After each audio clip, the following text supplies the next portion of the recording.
كل شيء خلقه وبدأ خلق الإنسان من طين، وأصلي وأسلم على المبعوث رحمة للعالمين سيدنا محمد وعلى آله وصحبه أجمعين. وأشهد أن لا إله إلا الله وحده لا شريك له، وأشهد أن محمدا صلى الله عليه وسلم عبد الله ورسوله أرسله ربه رحمة للعالمين. من يهده الله فلا مضل له، ومن يضلل فلا هادي له. وأصدق الحديث كتاب الله تعالى، وخير الهدي هدي محمد صلى الله عليه وسلم. يقول الله تعالى في كتابه الكريم وأصدق القائلين: أعوذ بالله من الشيطان الرجيم. يا أيها الذين آمنوا اتقوا الله وقولوا قولا سديدا يصلح لكم أعمالكم ويغفر لكم ذنوبكم، ومن يطع الله ورسوله فقد فاز فوزا عظيما. I bear witness that there is none worthy of our worship except Allah subhanahu wa ta'ala, and I bear witness that Muhammad sallallahu alayhi wa sallam, peace be upon him, is the seal of the prophets and the final messenger to all of humanity. Whoever Allah subhanahu wa ta'ala guides, there is none to misguide, and whoever Allah subhanahu wa ta'ala leaves astray, there is none to guide aright. I would like to begin by thanking everyone for coming today in this weather. So some came on foot, some came by car, and some came swimming. It has been raining for a couple of days now. So we ask Allah subhanahu wa ta'ala to make it a blessed rain for everyone. Ameen, ameen, ya Rabbil Alameen. And we ask Allah subhanahu wa ta'ala to give some of this rain to our brothers and sisters in Somalia. Ameen, ya Rabbil Alameen. So I'm going to start with this story about a man who was going to the masjid, and he saw a couple of people standing in front of the masjid. That was right before Ramadan, and it was almost time for the Iqamah, and they were still standing outside, two youth standing outside, and they didn't go inside for Salah. So he said, "Are you not going to pray inside, you donkey, both of you?" So one of them said, "I'm not going to pray inside." So he said, "Why?" He said, "Because donkeys don't pray. They just bray." And there's a difference in the English language between pray, strong P, which means to make salah, and B, which is the sound made by a donkey. النهيق هو bray, والصلاة هي pray. So today, inshallah, my focus will be on da'wah to Muslims. لأنه عادة لما نذكر كلمة الدعوة نظن أن الحديث يكون عن غير المسلمين، إنما هنالك دعوة في الإسلام للمسلمين أنفسهم. والنبي صلى الله عليه وسلم كان يدعو المسلمين، وهو يعني من باب النصيحة.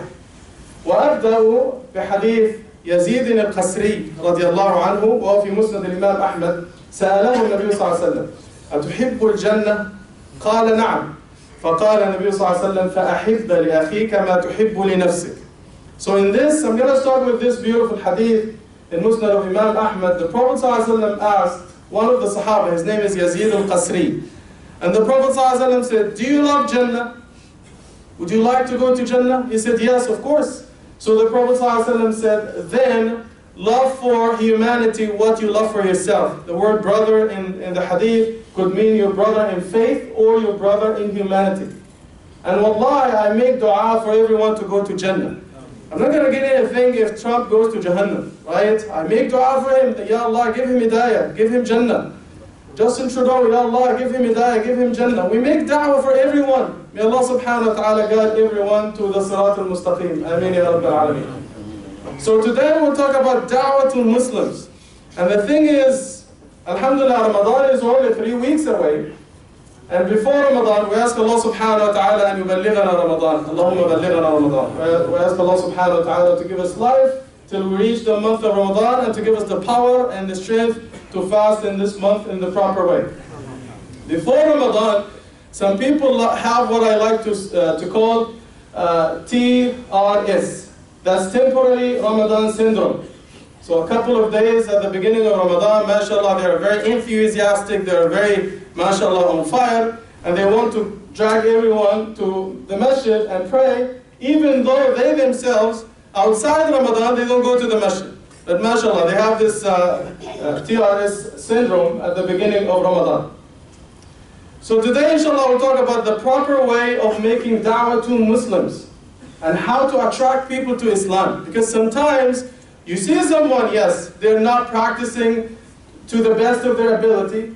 They're 1 mile away from Islam. But if your approach is not correct, if you make da'wah to them the wrong way, they will be 15 miles away from Islam. So we have to choose our words and choose the right time. Timing is very key. Whether you make da'wah, whether you try to convince someone to do something, and this is why, subhanAllah, the brothers and the sisters, those who are married, sometimes you never get things done because we know when you talk to people, your husband or your wife, you don't choose the right time. You wake someone up like 3 in the morning to, okay, let's go to Hawaii for a vacation, or you want to convince someone to quit smoking and they are very tired, or they just came from work and they are very sleepy. You have to choose the right time. And this is why, subhanAllah, divorces happen because of the timing is not correct. And this is something we learned from Muhammad sallallahu alaihi wasallam. It was all about timing and hikmah in da'wah. So whether you make da'wah to someone in your own house, like say for example, Allah gave you hidayah, you started to practice, and your parents don't pray. It happens, sometimes the children are practicing but the parents are not. How do you approach them? How do you make da'wah to them? Or a colleague, someone at work, or someone you study with, or your own brothers and sisters. So we need to choose the right time and the right way to convey the message to people, and this is what we call hikmah. So what was the approach of the Prophet ﷺ in doing da'wah to Muslims? This is mentioned in many places in the Quran. You can look at the end of Surah Nahl, Surah 16, for example. ادع إلى سبيل ربك بالحكمة والموعظة الحسنة. So call people, invite people to the way of Islam, give nasiha to them with wisdom and good preaching. And at the end of Surah Yusuf, Allah subhanahu wa ta'ala says the same thing about Muhammad sallallahu alaihi wasallam. قل هذه سبيلي أدعو إلى الله على بصيرة أنا ومن اتبعني. Say, this is my way. I call everyone to the way of Allah subhanahu wa ta'ala with basira.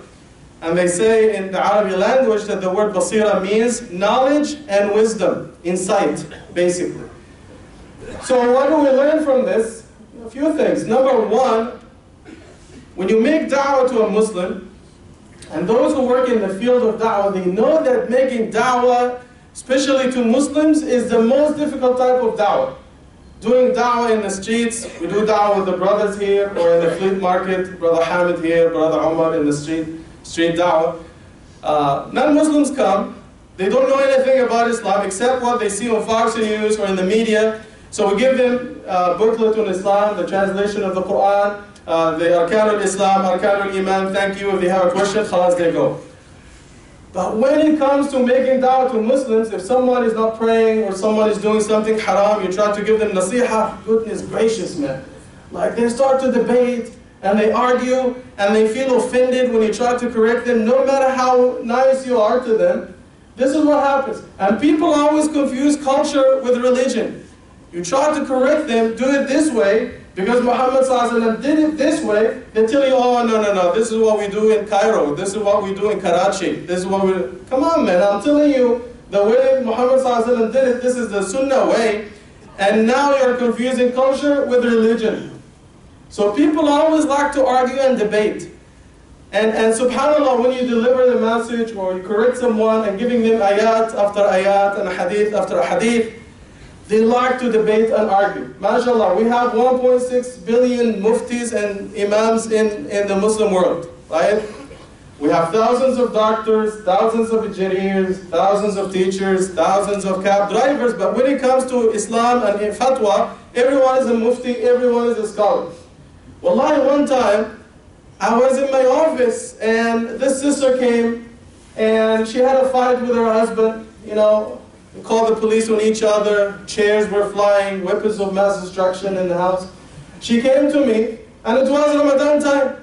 She was sitting there on the chair and she was in tears, you know. So while we were talking, I was giving her like counseling, how to get over the problems. Another sister came, she knocked on the door and she said, yeah, Sheikh, when I'm cooking biryani or something, Can I taste the food to see if I have enough salt or not? Then before I could even open my mouth, the sister who was in tears started to volunteer to give fatwa. And she said, oh, mashallah, if you taste it. I said, I mean, get busy with your own problem with your husband. Leave fatwa to me, I'll take care of it, inshallah, right? So people get offended, and people don't accept nasiha. They feel like you are scratching their dignity, and mashallah, everyone feels scholarly when it comes to deen, you know? Even the Sahaba of Muhammad ﷺ, if someone came to them to ask for something, they would send them to someone else. Like if someone goes to Abdullah ibn Mas'ud or someone like Abdullah ibn Abbas, they would go go to Abu Hurairah, go to Abdullah ibn Umar, until it comes back to them, because everyone is sending the person to the other person until it comes to the first person. يعني يود أحدهم لو أن الآخر قد كفاه. Right? But sometimes, subhanAllah, we jump to fatwa, right? So I remember one time I saw a brother in Egypt. I used to work with him at a TV station, and mashallah, this brother was covered with gold from head to toe. He had necklaces, bracelets, rings, and everything. Lots of gold, mashallah. And subhanallah, if you like to get rich fast, you have to kidnap this brother. So much gold, so much gold. So I spoke to him one time. I still have his email, by the way. So I spoke to the brother one day, and I printed like 6, 7 hadith from Bukhari and Muslim. The Prophet ﷺ said, you know, don't wear gold, and so on and so forth. He said, I know all of them by heart. So what's your problem? If you know it is haram for men to wear gold, what is your problem? He said, brother, I will tell you. You don't know. I said, okay, teach me. He said, because this necklace, for example, is from my late mother, rahimahullah. So every time I see the necklace, it reminds me of my mother. So I said, keep it in your house, put it on the wall, and every time you see it, you remember your mother. And he said, but you don't understand. I said, okay, teach me again.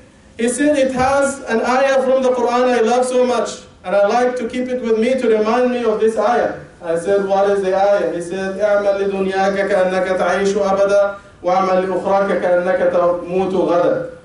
I told him it has nothing to do with the Quran. It's not even an ayah from the Quran.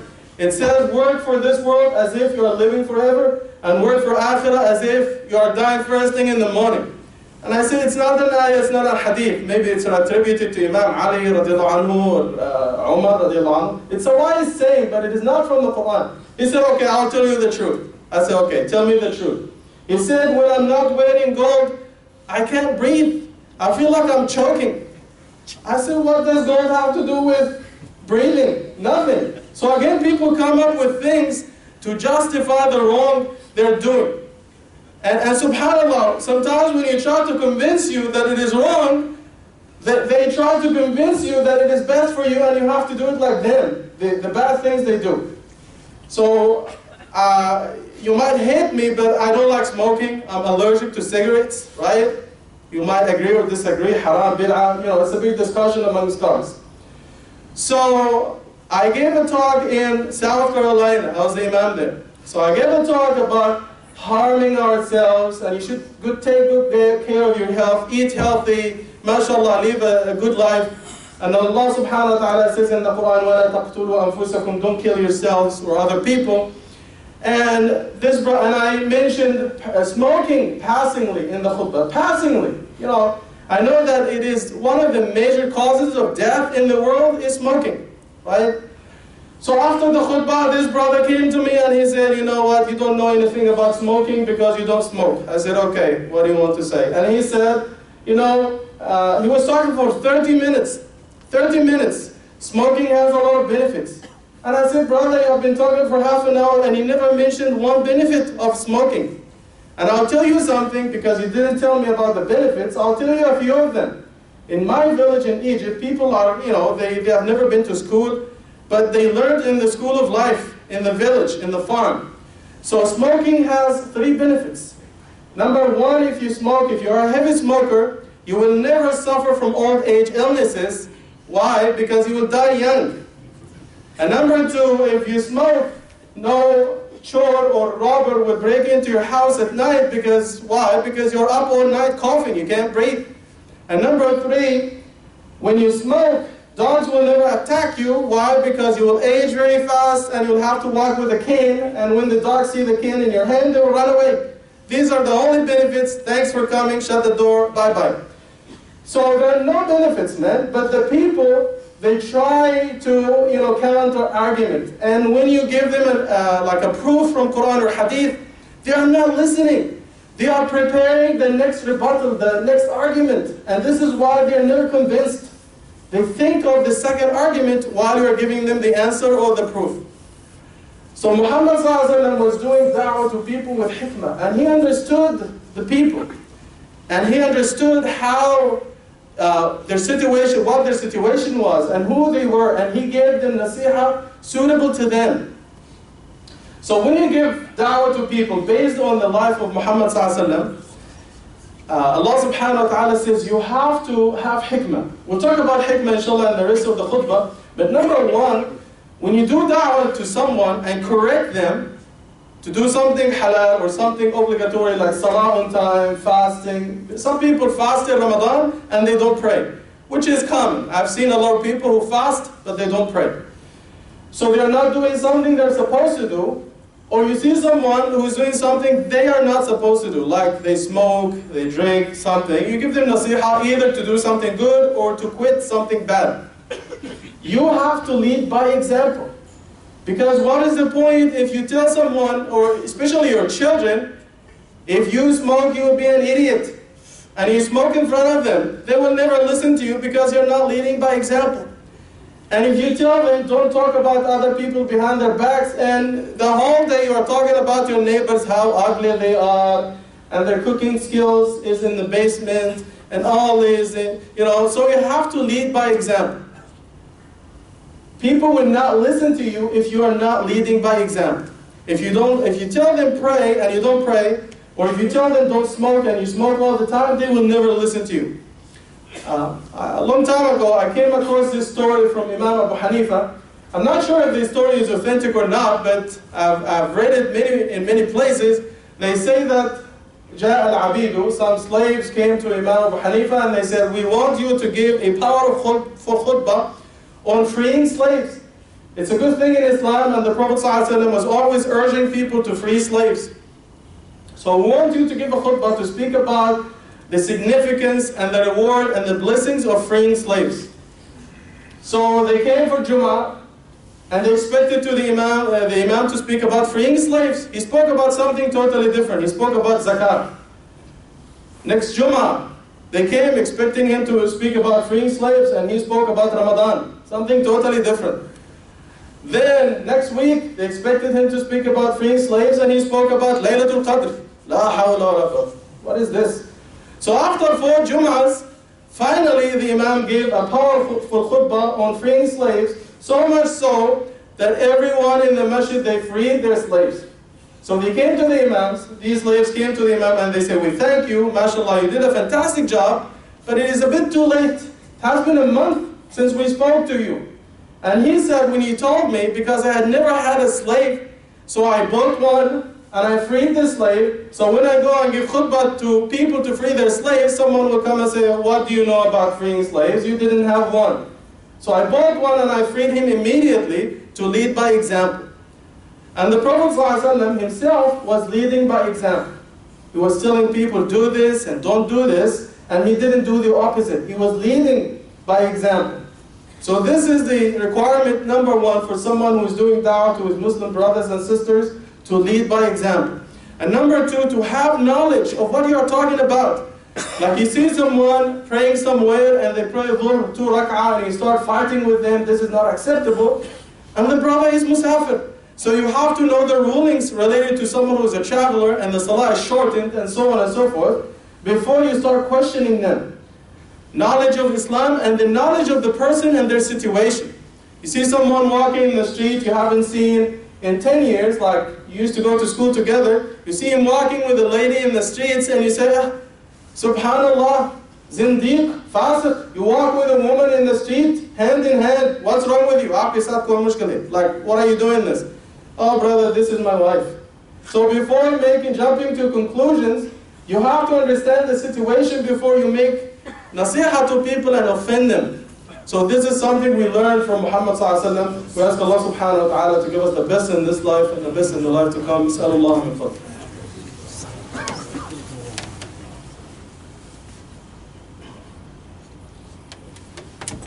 الحمد لله رب العالمين وأشهد أن لا إله إلا الله وحده لا شريك له وأشهد أن محمدا عبده ورسوله أرسله ربه رحمة للعالمين. So I'm going to kindly ask you to move forward because people are waiting outside. Jazakallah khairan. Move up please. So what is hikmah? When you do da'wah to someone, you have to have hikmah. A lot of people have knowledge. Mawlana, they go to school 25 years, they memorize Quran, they memorize all the books. So in Islam, just like there is Islam and there is Iman and Ihsan, there is also knowledge and hikmah. So knowledge is for everyone. You can learn from shuyukh, you can learn from YouTube or Sheikh Google. You can have knowledge. But hikmah is not for everyone. And these are not my words. These are the words of Allah subhanahu wa ta'ala. يُؤْتِي الْحِكْمَةَ مَنْ يَشَاءُ وَمَنْ يُؤْتَ الْحِكْمَةَ فَقَدْ أُوتِيَ خَيْرًا كَثِيرًا. Allah subhanahu wa ta'ala gives hikmah, wisdom, only to whoever He wills. So it is a privilege, it is not a right. So wisdom is a privilege, not a right. So what is hikmah in da'wah? Or in everything, basically, to say the right thing to the right people in the right way at the right time. This is hikmah. وفي الحديث في البخاري يقول إن الصحابة كان رسول الله صلى الله عليه وسلم يتخولنا بالموعظة في الأيام كراهية السآمة علينا. So in Bukhari and other books of hadith, the Sahaba said, the Prophet ﷺ used to choose the time very carefully when to give us nasiha, because he didn't want us to get bored. So he didn't talk all the time, every day, all the time. No, he chose the time very carefully. When the people who were willing to listen and they were able to listen, he would talk to them. But if people were busy or tired or sleepy, he wouldn't talk to them. So he chose the time, and this is the key to opening people's hearts. Choosing the right time is part of the hikmah. And the interesting thing about the word hikmah, when you read in the Quran, how do you learn hikmah? By following the example of Muhammad sallallahu alaihi wasallam. They say in tafsirs, whenever you see the word ayatullah wal hikmah in the Quran, ayatullah means Quran, hikmah means sunnah, the way of Muhammad sallallahu alaihi wasallam. وَاذْكُرْنَ مَا يُتْلَى فِي بُيُوتِكُنَّ مِنْ آيَاتِ اللَّهِ وَالْحِكْمَةِ. So every time you see the word ayatullah wal hikmah in the Quran, hikmah means sunnah right away. There's no question about it. So one of the things that the Prophet ﷺ did when he used to make da'wah to people and Muslims and correct them is not talk to them in public. The Prophet ﷺ would never offend anyone in public. He would either talk to them privately or he would give a talk to highlight the mistake without mentioning the name. Because when you talk to someone in private, you honor them, but when you talk to them in public, you disgrace them. Because what is the point if someone doesn't know how to pray, and you correct them in front of everyone and calling them idiots and you don't know how to pray, and so they will not listen to you. You do not correct people by offending them. They will not listen to you. So sometimes the Prophet ﷺ would correct someone and the Prophet ﷺ would never mention it, and the only time we know about it, the only reason we know what happened is because this Sahabi came forward after the death of the Prophet ﷺ and told the story. So I'm going to conclude with this story to clarify what I mean, and we'll continue next week inshallah if Allah subhanahu wa ta'ala gives us life. Again, if you have a spot in front of you, move forward because the people are waiting outside. So in just 1 minute, this is one of the most beautiful stories about the hikmah of the Prophet ﷺ in da'wah and his kindness and compassion in correcting people.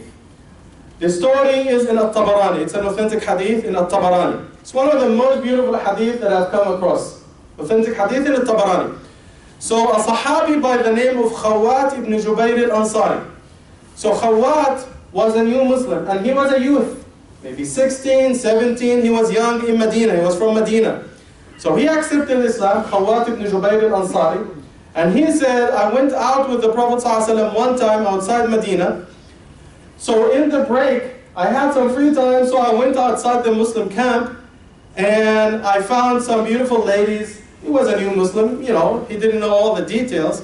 So he was there, he saw the ladies, so mashallah, he got electrocuted, he ran back to his tent, and he put on his nicest clothes, mashallah, combed his hair, some perfume, and he came back and he sat with the ladies and he started to chit-chat and crack jokes with them. And he said, while we were doing this, the Prophet ﷺ came out and he saw me. وَكَانَ رَسُولُ اللَّهِ صَلَّى اللَّهُ عَلَيْهِ وسلم عَظِيمًا مُهَابًا. He said the Prophet ﷺ was so honorable and so charismatic. When he came, I didn't know what to say. I was like so confused. And the Prophet ﷺ smiled and he said, okay, what are you doing with the ladies? And he said, I didn't know what to tell him. And I said, Ya Rasulullah, inna li jamalan sharudan. I have a wild camel that keeps running away. And these ladies, may Allah reward them, Allah ja'aluf mizan hasanathum. They are making a rope for me so I can tie my camel so it doesn't run away. So the Prophet ﷺ smiled and left. And he said, I left after him.